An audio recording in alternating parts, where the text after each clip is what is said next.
সবচেয়ে যেটা ভালো লাগার বিষয় যে দীর্ঘ এক যুগেরও বেশি সময়ের পরে মানুষের মধ্যে নির্বাচন কেন্দ্রিক একটা আবেগ এসেছে, উত্তেজনা এসেছে, উৎকণ্ঠা এসেছে এবং মানুষ প্রত্যেকেই ভোট দিতে যেতে আগ্রহী।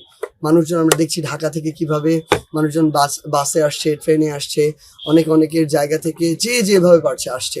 আমরা আগামীকালকে একটা সুষ্ঠু নির্বাচনের দিকে তাকিয়ে আছি।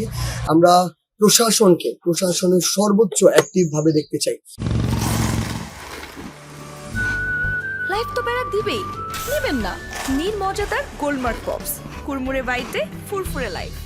আমরা কোনো ধরনের পক্ষপাতিত্ব চাই না, এখানে কোনো ধরনের সহযোগিতাও চাই না। আমরা শুধু চাই একটা সুষ্ঠু, স্বচ্ছ এবং নিরপেক্ষ নির্বাচন হবে, আর কিচ্ছু প্রয়োজন নেই। কারণ মানুষ ইতিমধ্যে সিদ্ধান্ত নিয়ে ফেলেছে। মানুষের সিদ্ধান্ত সকল ধরনের জুলুমের বিপক্ষে। মানুষের সিদ্ধান্তটা হচ্ছে চাঁদাবাজি, দখলদারিত্ব, যে কোনো ধরনের মামলা বাণিজ্য, এই ধরনের সবকিছুর বিপক্ষে। এমনি নির্বাচনের আইন শৃঙ্খলা পরিস্থিতি কি দেখছেন? সকাল থেকেই তো আপনার নির্বাচনের যে সরঞ্জাম এগুলো যে সব কেন্দ্রে কেন্দ্রে পৌঁছে যাচ্ছে, তো আইন শৃঙ্খলা পরিস্থিতি কেমন দেখছেন?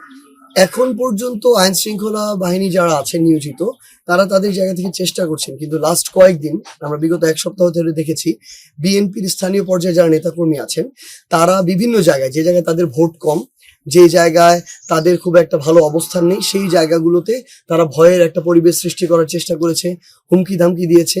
যেই ভোটাররা ভোট কেন্দ্রে গেলে তাদের ভোট কমে যাবে, সেই জায়গাগুলোতে গিয়ে তারা বিভিন্নভাবে ভয় দেখিয়েছে। 12 তারিখের পরে তারা দেখে নিবে, কিভাবে ব্যবসা প্রতিষ্ঠান খুলে সেটা দেখে নিবে, এই কাজগুলো করেছে। আমরা বিভিন্ন লিখিত অভিযোগ দিয়েছি। আমাদের জায়গায় প্রশাসন আপ টু দ্য মার্ক